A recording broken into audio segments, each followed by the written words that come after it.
Film उलिम में देखिएगा ना, लड़की सब नौटंकी करती है सब, तुमने मुझे धोखा दिया, जाओ मैं अपना नस काट लूंगी। ससुरी गुस्सियाती है सब तो नसवा काट लेती है सब। ये बकलोलिया, ऊपर वाला सिरा काहे काट रही है, कचकचा के काटना एकदम धमनी, तब समझ में आएगा।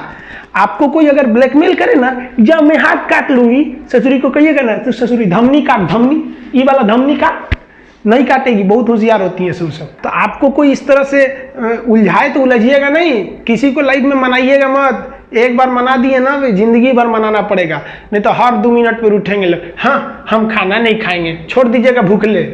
आप कितना दिन कोई भूखे रहेगा, जब खाना खाने जाए तो टोक दीजिए, हे तुम तो गुस्सा थी, बोली थी कि खाना नहीं खाएंगे, मत खा मत खा। ससुरी को 15 दिन तक ऐसे भूखे टटा दीजिएगा, देखिएगा जिंदगी भर कबो ही नहीं बोलेगी कि हम खाना नहीं खाएंगे। जब जब याद आएगा कि ससुरा बहुत जल्ला आदमी है, 15 दिन भूखले छोड़ दिया था। जो हम लोग मेहंदी लगाते हैं ना, महिलाएं मेहंदी लगाती हैं, अपने यहाँ कहा जाता था जिसकी सास बहुत मानेगी उसी का मेहंदी लाल होगा। ससुरा चाइनीज मेहंदी आ गया है, जिसकी सास मर भी गई है उसका भी एकदम खतरनाक लाल कर देता है। और लड़कियां इसी को प्रीफर करती हैं, सुबह शादी में जाना है तो रात में लगाओ, एकदम चटकार लाल कर देता है, और 2 दिन बाद ऐसा उजड़ता है जिसे लगता है कोड़ फूट गया। लेकिन ये लोगों के तत्काल जरूरत को पूरा कर देता है। किस किस चीज को रोकेंगे? महिलाओं का जो कॉस्मेटिक का आइटम है उस पे चाइना का कब्जा होते जा रहा है। लिपस्टिक को जो ठोड़ रंगने वाला होता है उससे लेके कॉस्मेटिक, एक से एक क्रीम पाउडर आ गया है ना कि आप चेहरा पे रंगिएगा तुरंत गोरा कर देता। हम लोग को चाइना के सामान को रोकने के लिए एक भावनात्मक डर भी बनाना पड़ेगा। भारत में देखिए ना, मुंह नोचुआ का हल्ला उड़ गया था, चोटी काटने वाला, बाल काटने वाला था। इसी तरह मीडिया को पैसा वैसा खिला के सरकार को ना एक हल्ला उड़ा देना चाहिए कि चाइनीज मेहंदी लगाने से ना हाथ में कैंसर हो जा रहा है, जो महिला ठोड़ रंग ले रही है चाइनीज लिपस्टिक से उसको धोधड़ हो जा रहा है। इसे ऐसे टाइप का एक मनोवैज्ञानिक दबाव बना दो, फॉल्स न्यूज चला दो। हमारे यहाँ तो फॉल्स न्यूज दुनिया भर का चलता है कि 2000 के नोट में चिप था, उस चिप से हम पता कर सकते हैं कहाँ 2000 का नोट छुपा है, कहाँ घंटा चिप था उसमें। चाइना अपने कस्टमर्स का बहुत ख्याल रखता है। देखिए हमारे यहाँ बनारसी साड़ी पूरी दुनिया में फेमस है।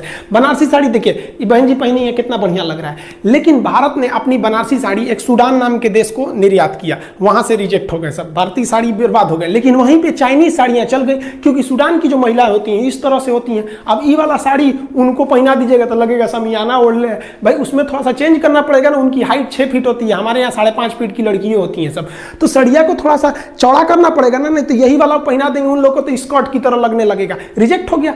हम लोग कस्टमर्स का ध्यान नहीं रखते हैं, चाइना बहुत ही ध्यान रखता है। वो कोई भी चीज बेचने से पहले अपने टॉप ग्रेड के अधिकारियों को भेजता है अब पता करने के लिए कि पता करो वहां कस्टमर की डिमांड कितनी है, कितना पैसा खर्च कर सकते हैं। आप देखेंगे भारतीय टॉर्च इस तरह के थे, ससुरा में महीना में 50 रुपया के सेले लग जाता था, चलाइए तो फिर ढीला हो जाता था, चलते चलते बुझ जाएगा। एक बार हमारे यहाँ सांप निकला था, खोज रहे थे तो बुझ गया। गनीमत मनाओ ना कि जितना हरामीपन तुम लोग करते हो ना, अगर भारत ने एक बार हरामीपन किया ना तो तुम लोग इतिहास में पढ़े जाओगे। एक देश हुआ करता था, पाकिस्तान नाम था। जैसे भारत में कैसे छोटा बच्चा को कहानी सुनाया जाता है, चंदा मामा दूर के, वही पाकिस्तान ऐसा था, बाबू बाबू हल्ला मत करो नहीं तो पाकिस्तान की तरह थुराओगे। ससुरे तू लोग ना पूरी दुनिया में ना मुसलमानों का नाम चौपट किया तुम लोग, तू लोग की वजह से पूरी दुनिया में ना मुसलमानों को गाली दिया जाता है। इस चट्टा क्या करेगा, कहीं जाके बम फोड़ देगा। अरे यार तुमको इतने माँ के दूध में तो इतना गर्मी है ना, तो आओ ना हमारी फौज खड़ी है, काहे लिए पीछे से हमला करता है चट्टा कहीं का।